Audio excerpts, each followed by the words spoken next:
My name is Chloe and I graduated with a degree in software engineering from a private tech institute in Seattle, Washington. While most of my classmates were desperately scrambling to find any entry-level job after graduation, I already had mine locked down by my junior year. During a summer internship at a mid-sized software firm called Aerodynamics, they liked my work so much that they offered me a full-time position.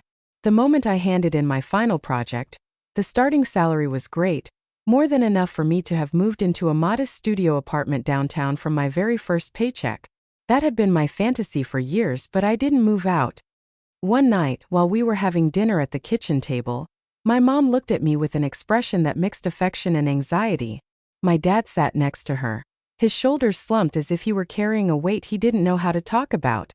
Mom took a deep breath before speaking. "Chloe, sweetie, we were wondering if maybe you could stay with us just a little bit longer," she said softly, pushing her peas around her plate without making eye contact. Dad nodded in silence, looking slightly ashamed, as if he were scolding himself internally. I blinked, confused. I'd always assumed they would be the first ones eager to be empty nesters. "What do you mean?" I asked, trying to sound casual. "I thought you guys would be thrilled to finally have the house to yourselves." Dad cleared his throat, adjusted his glasses, and finally spoke. "Look, kiddo, the truth is we're having a really hard time keeping up with the bills," he muttered, staring at the placemat instead of me. "Your mother and I aren't getting any younger, and everything is going up: property taxes, electricity, water, even just a basic run to the grocery store." Mom interrupted him quickly, as if terrified I was going to say no. "If you stay a while longer," she added, "and help us out just a little bit with the household expenses, it would truly be a massive relief for us." I looked at them both. These were the people who had raised me, who had taken out massive parent loans to help pay for my private college tuition because they wanted me to have better opportunities. I had spent years dreaming of my own place, my own furniture, my own quiet space.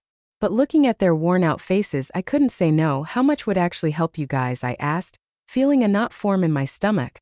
The relief was instantaneous. You could see it wash over their faces and even in their posture. "I don't know, maybe around $1,500 a month," Dad said cautiously, as if he expected me to jump up from the table and run out the door for the utilities, the groceries, that sort of thing. I simply nodded, and just like that, at 22 years old, I became my parents' primary financial safety net. I transferred that $1,500 every single month, and with the rest of my salary, the very first thing I did was send a large chunk to a high-yield savings account. I loved watching it grow little by little, month after month, like a secret safety net that no one else knew about. I barely spent anything on myself, just the basics: gas, car insurance, a few pieces of clothing here and there, maybe an iced coffee on the weekends. Very rarely did I splurge on anything. I just didn't see the point in throwing money away. My older sister, Maya, had a completely different philosophy about money. She was 7 years older than me. She had married her college sweetheart, Liam, and they had a 7-year-old son named Oliver. They lived in a leased luxury apartment across town in a modern high-rise complex with a concierge, a resort-style pool, and a state-of-the-art fitness center. They acted like they were millionaires. They lived as if they were swimming in cash, even though they were actually just barely scraping by to make it to the end of the month. We all knew it. One Sunday, like many others, Maya came to visit. She dropped onto the living room sofa, her iPhone glued to her hand, while Liam and my dad watched an NFL game on TV and my mom played with Oliver on the rug. I was pouring myself a cup of coffee in the kitchen when she looked up at me. "Oh my God, Chloe. Are you seriously wearing that t-shirt again?" she blurted out with that trademark mix of mockery and outrage she had perfected. I looked down at my plain navy V-neck. "Yeah, what's wrong with it?" I asked, genuinely not understanding her drama. Maya rolled her eyes dramatically. "I saw you wearing that exact same shirt in a photo you posted to Instagram last year," she said, as if she had uncovered a federal crime. "You never buy new clothes. The new fall collection dropped at Bloomingdale's weeks ago." I took a deep breath so I wouldn't take the bait. "I don't need new clothes. This one is fine," I replied, forcing my voice to stay neutral. Maya clicked her tongue. "This is why you're still single," she muttered, shaking her head. "No guy wants a girl who looks like she shops exclusively at thrift stores." I bit my tongue to keep from saying what I was really thinking. While I had a savings account that kept steadily climbing, she and Liam lived from paycheck to paycheck. Despite the fact that Liam made a decent salary at his corporate job, Maya worked part-time at a high-end boutique in an outdoor shopping domain. Not because they needed the income, according to her, but because she got bored sitting at home. But between the two of them, their money vanished into fancy steakhouses, weekend getaways, designer clothes, endless toys for Oliver and whatever else caught their eye that week. Later that same Sunday, she cornered me alone in the kitchen while I was loading the dishwasher. This time, her tone was entirely different, softer, almost sickeningly sweet. That was always a bad sign. "Chloe, could you spot me $200? She asked, tilting her head. "There's this dress I've had my eye on for days, and I'm just a tiny bit short this month." I sighed internally. It wasn't the first time, and I knew it wouldn't be the last. "Fine," I said, drying my hands on a dish towel. "I'll Venmo you right now." Maya gave me a quick one-armed hug. "You're the best sister in the world," she said. "I'm your only sister," I replied. But she was already walking away, eyes back on her screen, probably texting someone that she was finally buying the dress. When I wasn't at my day job at Aerodynamics, I spent the vast majority of my nights in my bedroom, hunched over my laptop, working on a personal project. It was a home security application that I genuinely believed could completely revolutionize how people monitored their homes. The concept was for it to integrate seamlessly with existing off-the-shelf cameras, but add a layer of smart AI alerts and a highly intuitive user dashboard. It was something I just wasn't seeing in the current market. I was obsessed with it. I loved the feeling of building something that was entirely mine. One night, close to midnight, my mom appeared in my bedroom doorway in her bathrobe looking exhausted. "Chloe, go to sleep, honey," she complained. "You're going to ruin your eyes, and besides, you're running up the electric bill keeping that computer plugged in so late." "I'm almost done, Mom," I said without taking my eyes off the dual monitors. As she walked away, I heard my dad's low voice in the hallway. "That girl spends all her time playing those silly computer games," he muttered. "How was she ever going to find a husband doing that?" I swallowed hard but kept writing code. I didn't bother correcting them. They wouldn't understand what I was doing, and I simply didn't have the energy to explain. Sometimes it was just easier to let people believe whatever they wanted to believe. What I didn't know was that my quiet life of silent saving and secret late-night coding was about to be flipped upside down. The first red flag arrived on a Tuesday afternoon.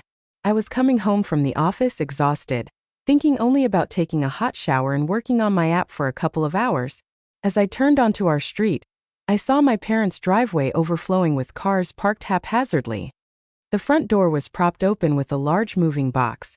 I walked in and found absolute chaos. The living room was a maze of stacked boxes, open suitcases, duffel bags, trash bags full of clothes, and a floor lamp haphazardly wrapped in a blanket. Maya was standing in the middle of the disaster, barking orders at my parents as if they were employees of a moving company. "What is going on here?" I asked, freezing in the entryway, my laptop bag still slung over my shoulder. "Are you guys moving or something?" Liam appeared from the hallway. His dress shirt was wrinkled. His face looked haggard, and his shoulders were slumped. I had never seen him look like that. His usual posture was so confident it bordered on arrogant. "Liam lost his job," Maya announced before he even had a chance to open his mouth. Can you believe how incredibly unfair they were to him? His own buddy threw him under the bus. I looked at him. "What happened?" I asked, waiting for him to explain. He actively avoided my gaze. "It's complicated," he mumbled. Maya jumped in as always.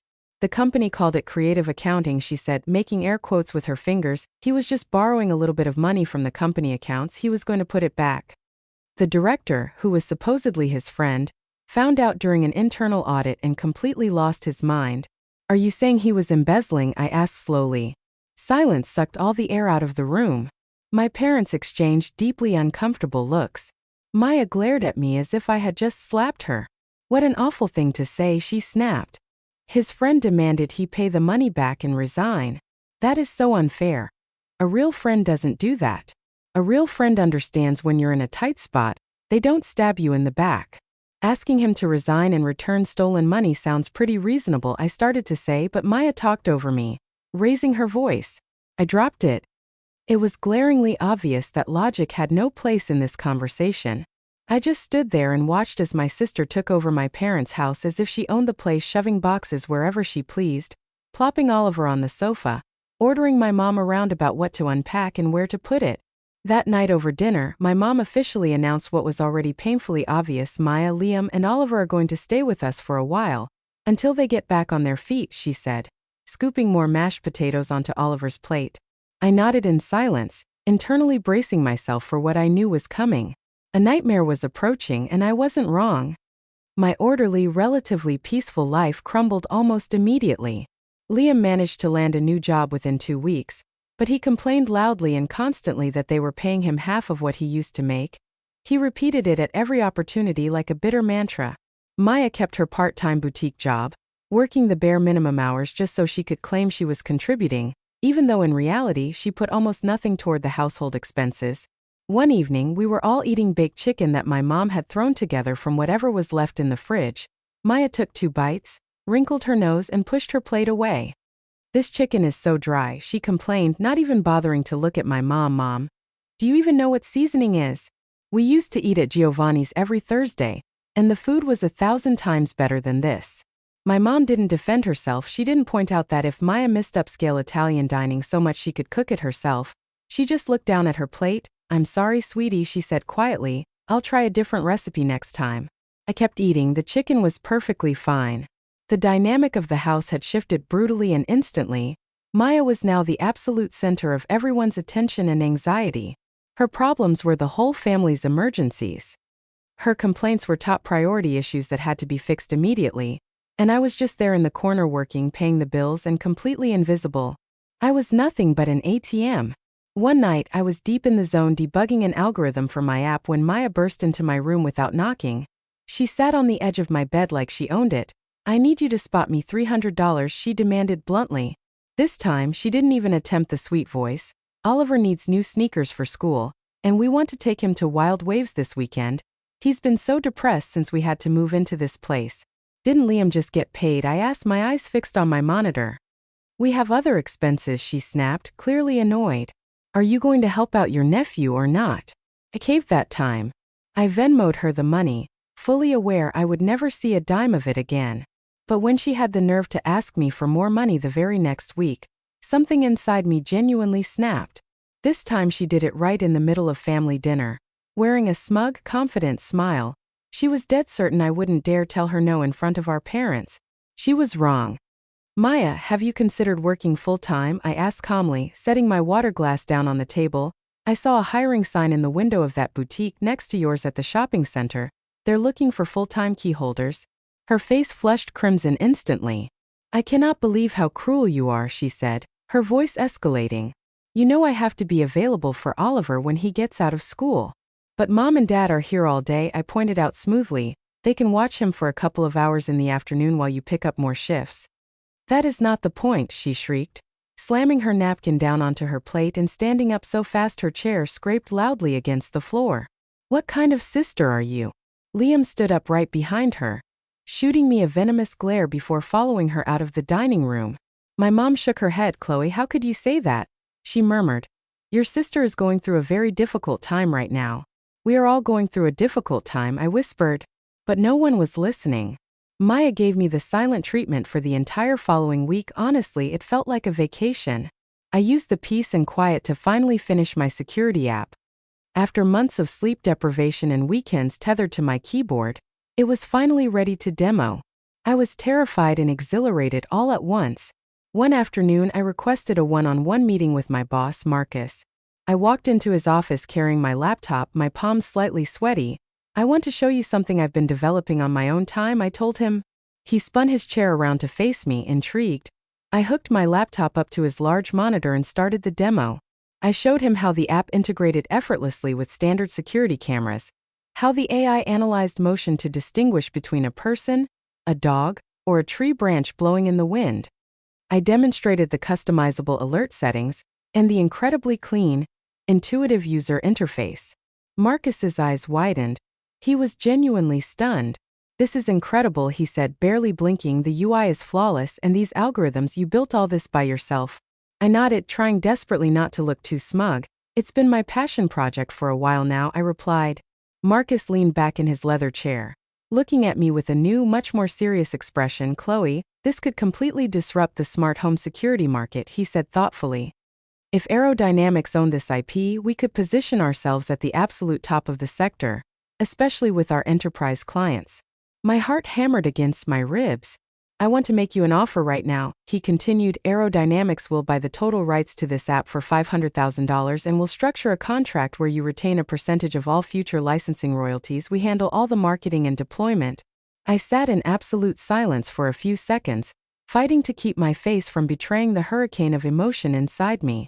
$500,000 plus royalties. It was more money than I had ever allowed myself to dream of. I think that's a fair offer, I managed to say, using a tone that suggested I negotiated $500,000 deals every Tuesday. Marcus smiled, we shook hands, and I walked out of his office feeling lightheaded. Literally overnight, I, the daughter, who wore old t-shirts to save a few bucks, had become a woman with serious life-changing wealth. But as I sat in rush-hour traffic driving back to my parents' house that evening, I made a firm decision. I wasn't going to tell a single soul. If my family found out, that money would instantly be swallowed up by Maya's shopping habits, Liam's complaints, and my parents' endless enabling. This was my one ticket out of this toxic cycle, and I wasn't going to waste it. That very night, sitting in my parked car in the driveway, I called Sarah, a real estate agent who was a friend of a coworker. I need to buy a place for myself as soon as possible, I told her, keeping my voice low. I'm looking to buy, not rent, a condo somewhere close to the downtown tech sector, turnkey ready. Done, she replied without missing a beat. I actually have 2 pocket listings that fit that perfectly. We can go do walkthroughs tomorrow right after you get off work. When I finally walked into the house, I noticed an immediate weird vibe. My parents, Maya and Liam, were all sitting in the living room, dead silent, like they were holding a board meeting. The second they saw me, the tension spiked. Their faces were a bizarre mix of determination, awkwardness, and expectation. Chloe, take a seat, please, my mom said, patting the empty cushion next to her on the sofa. I sat down wearily. What's going on? I asked. Dad cleared his throat again, his ultimate nervous tell. We were looking over the household budget, he started. And with 5 adults and a growing boy living under one roof, expenses have just skyrocketed. The electricity, the water, the groceries, you wouldn't believe how much food a 7-year-old goes through. What your father is trying to say, my mom jumped in, is that we wanted to ask if you could possibly help us out just a little bit more. The money you're giving us just isn't covering the gap anymore. I looked around the room. My parents wouldn't meet my eyes, though they practically radiated desperate hope. Maya was inspecting her manicure, pretending this had absolutely nothing to do with her. I knew deep down she was the mastermind behind this ambush. At least Liam had the decency to look uncomfortable. Are Maya and Liam contributing to the household? I asked, looking dead at them. My parents exchanged rapid, panicked glances. Well, they're in a very tight spot right now, my mom whispered, whereas you are single, you don't have kids, and you make a great salary, you can afford to pitch in a bit more, right? I took a deep breath and counted to 10 in my head. How much more? I asked flatly. We were thinking maybe $2,500 a month, Dad said, his voice dropping to a near whisper. I didn't know whether to laugh in their faces or scream. Instead, I just nodded. Fine, I replied, starting this month. Maya finally looked up, a tiny triumphant smirk playing at the corners of her mouth. She thought she had won. She had no idea her victory was going to be incredibly short-lived. 3 days later, I met Sarah at a sleek, modern mid-rise condo building about 10 minutes from my office. The unit she showed me was flawless. 1 bedroom, a massive open-concept living area, tons of natural light, high-end kitchen finishes, and a private balcony overlooking the Seattle skyline. I used a chunk of the buyout money to purchase it outright in cash. I signed the closing papers that same afternoon. For the first time in my life, I truly owned something that was mine alone. While I was coordinating the key handoff with Sarah and ordering furniture off West Elm, I started noticing bizarre behavior back at the house. During dinners, my mom, Dad, and Maya were constantly exchanging secretive looks like they were sharing an inside joke. Liam barely spoke, focusing entirely on cutting Oliver's food. I knew they were plotting something, but I couldn't figure out what. The answer arrived much sooner than I expected. 2 days later, I walked in from work and found a massive pile of my belongings stacked in the hallway against the wall. There were my college textbooks, my clothes, a plastic bin of old journals, my laptop sleeve, and even my childhood teddy bear squashed between 2 heavy cardboard boxes. What the hell, I muttered, dropping my tote bag onto the floor and marching straight toward my bedroom. Except it wasn't my bedroom anymore. Oliver was sitting cross-legged on my bed, which was now covered in Marvel superhero sheets. He was playing an Xbox on a new TV, the volume blasting. The walls where my framed software certifications used to hang were now plastered with cartoon posters.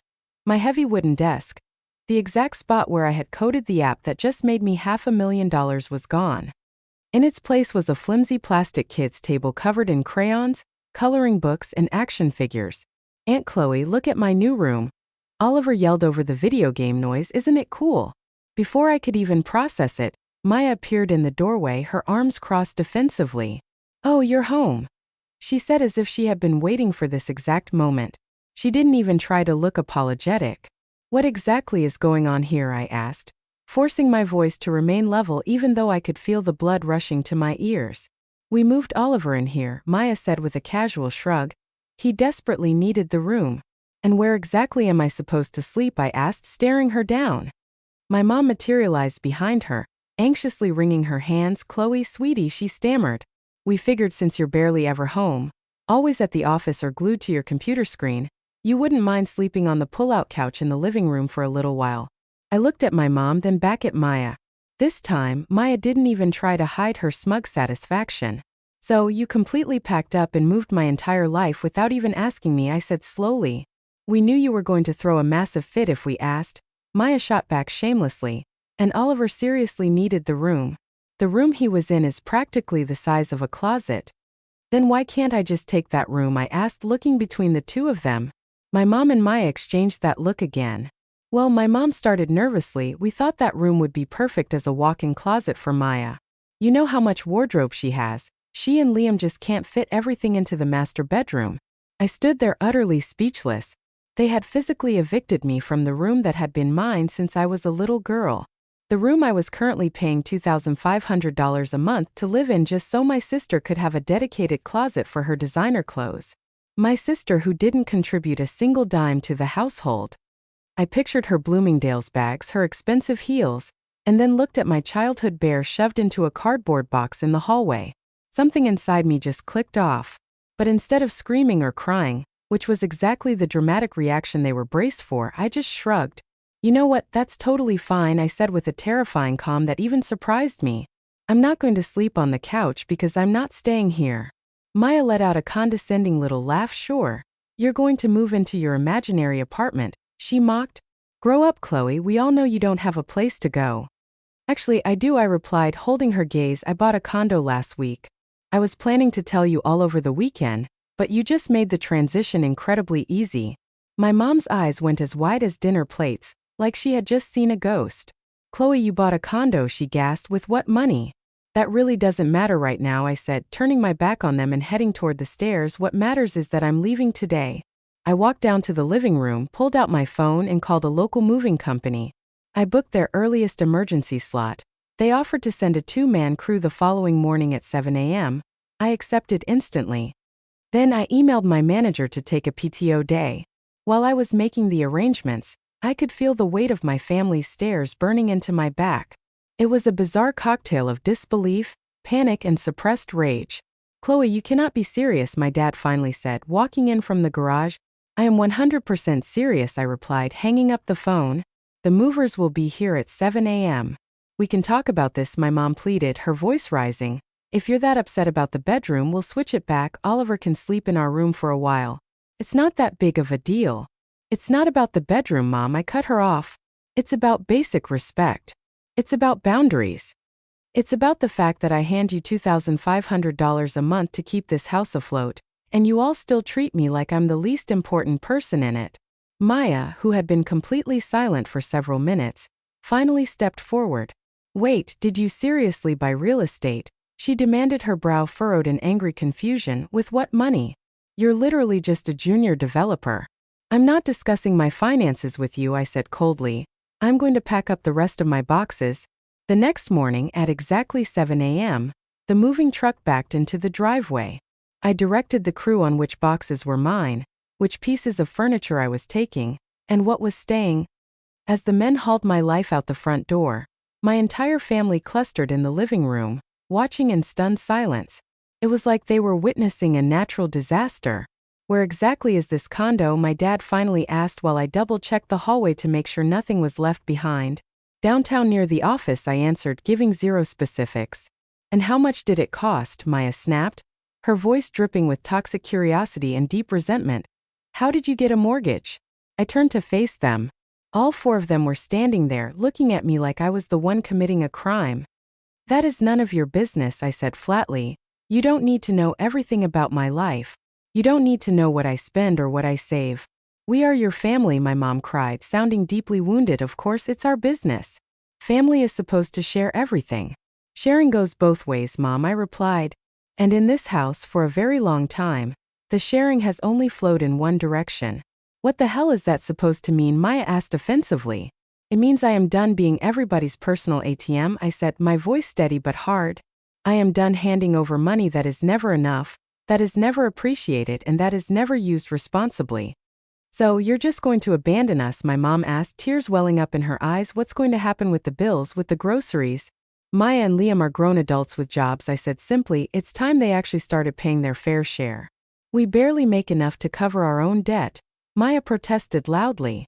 Then maybe you need to reevaluate your spending habits, I shot back. Her face turned bright red. You know what, she sneered, I think you should just give us the condo. We clearly need it way more than you do. We have a child. I couldn't help it. I laughed out loud. The sheer unadulterated audacity of my sister was truly a sight to behold. No, Maya, I said, still smiling. I am not giving you my condo. I'm not giving you anything ever again. One of the movers appeared in the doorway. All loaded up, miss, you ready to head out? Sure am, I said, grabbing my purse. I'm ready. Chloe, please, my mom tried one last time, reaching out. Don't leave like this. I'll call you guys in a few days, I replied, making absolutely no promises. Goodbye. I followed the moving truck to my new building. With every single block that put distance between me and my parents' house, I felt my lungs expand. For the first time in my entire adult life, I was choosing myself. The next few days were a blur of unboxing, accepting furniture deliveries, and setting up my Wi-Fi and utilities. I assembled my bed frame, organized my kitchen cabinets, and hung artwork on the walls. I kept my phone powered off for almost the entire week. I knew perfectly well it would be a minefield of missed calls and unhinged texts. When I finally turned it back on a week later, I was right. There were dozens of missed calls from my mom, guilt-tripping voicemails from my dad, and a barrage of texts from Maya that wildly oscillated between vicious insults and incredibly manipulative I miss my sister messages. Some accused me of destroying the family, others said I was a narcissist. I left them all on read. After a week of total silence, I decided to drive over to my parents' house on a Saturday morning. I didn't want a screaming match, I just wanted to establish firm boundaries, assuming they were even capable of having a rational conversation. As I parked in the driveway, I saw the living room blinds twitch. They had been waiting for me. The second I stepped onto the porch, the door swung open. My mom pulled me into a suffocating hug. Thank God you're back, she breathed, sounding genuinely relieved. We have been sick with worry. My dad stepped up behind her, offering a tense, strained smile. Maya and Liam were already sitting on the sofa with Oliver playing on the rug. I am not moving back in, I clarified immediately before I even crossed the threshold. I just came over to talk. We understand, my mom said. Ushering me inside, we've done a lot of thinking about everything. I highly doubted that, but I took a seat in the armchair. Chloe, my dad began gently, we know we messed up. Your old bedroom is yours again whenever you want it. Oliver is back in the smaller room, and Maya didn't build her closet.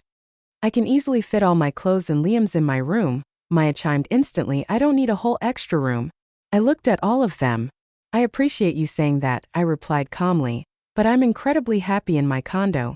I have no intention of ever moving back here. But we miss you, my mom pleaded. The house feels empty without you, we need you here. What she wasn't saying was hovering right there in the open air. What you need is my paycheck, I corrected her, keeping my voice perfectly level. Nobody denied it.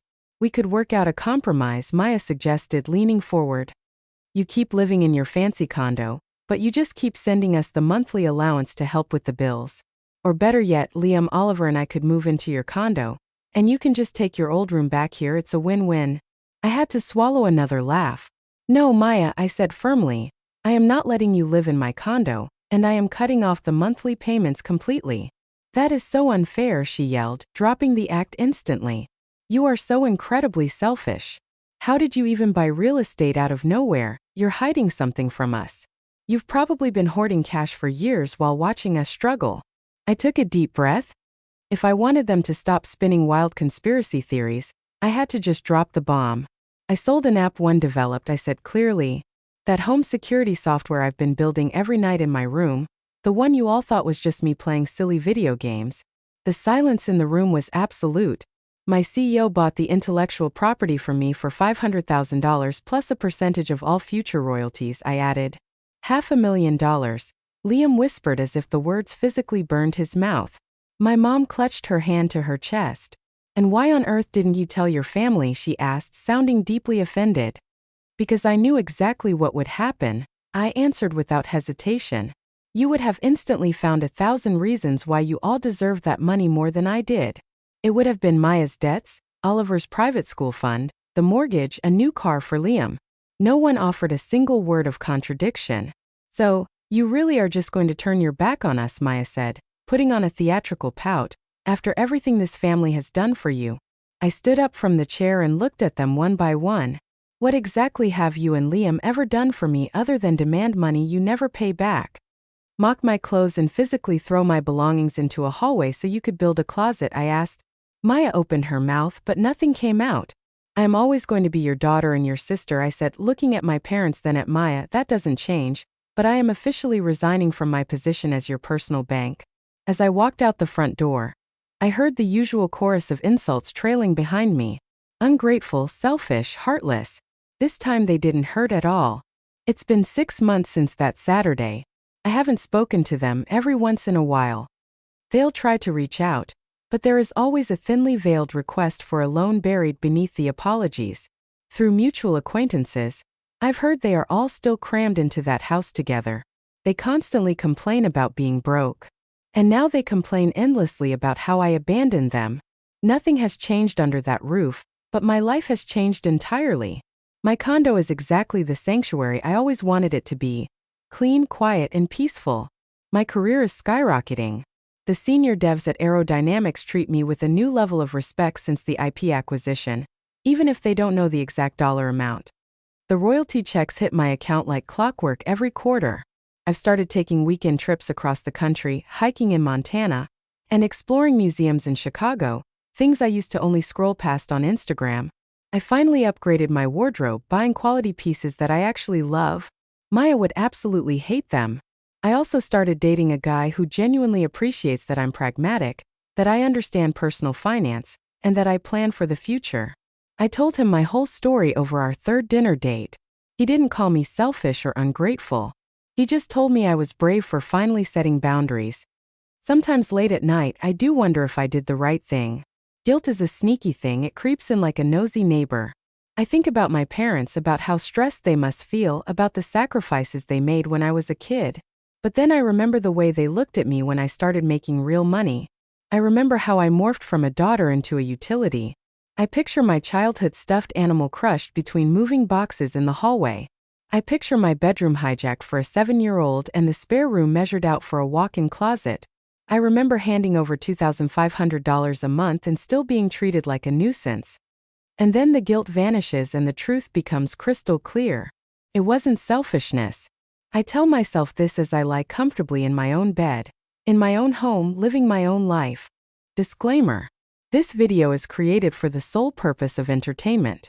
All situations, characters, and stories in this video are fictional and are built entirely using artificial intelligence technology. We hope you have a relaxing time.